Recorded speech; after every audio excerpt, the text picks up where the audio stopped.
సరే ఎవరిని కాదు ఏదో ఒక పాయింట్ లో వాళ్ళు పైసల కోసమే వాడుకుంటారు కదా, పైసల కోసమే చేస్తారు కదా ఇదంతా.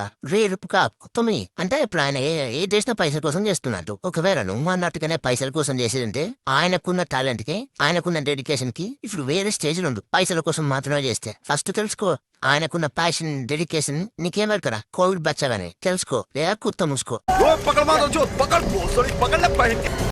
ఈ ప్రాసెస్ అంతా చూసిన తర్వాత నాకేమనిపించింది అంటే రాజమౌళి ఒక తప్పు చేసిండు. ఏం తప్ప అంటే అసలు ఈ ప్రాజెక్ట్ ని ఎంచుకోవడం. ప్రాజెక్ట్ ఏంది మన మైథాలజీ మన హిస్టరీని ఈ జెన్జీ కొత్తగా వచ్చే ఈ జనరేషన్ కి తెలియని వాళ్ళకి కూడా ఈజీగా అర్థమయ్యేలా తెలిసేలా చేయడమే ఈ ప్రాజెక్టు. అంతేగా సమాజంలో ఏమైనా ఇష్యూ జరిగినప్పుడు ఒకటి రాడు ఇలాంటి ఎరుపుగాలు, కానీ ఇలాంటి కాంట్రవర్సీ అనగానే ఎగేసుకుంటూ వస్తాడు. ఆయనకి ఏమవసరం మన మైథాలజీ గొప్పతనాన్ని చూపించాలి, మన హిస్టరీ చూపించాలి, ఆయనకి ఏమవసరం చెప్పు.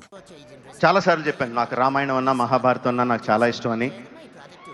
మహాభారతం తీయడం నా డ్రీమ్ ప్రాజెక్ట్ అని.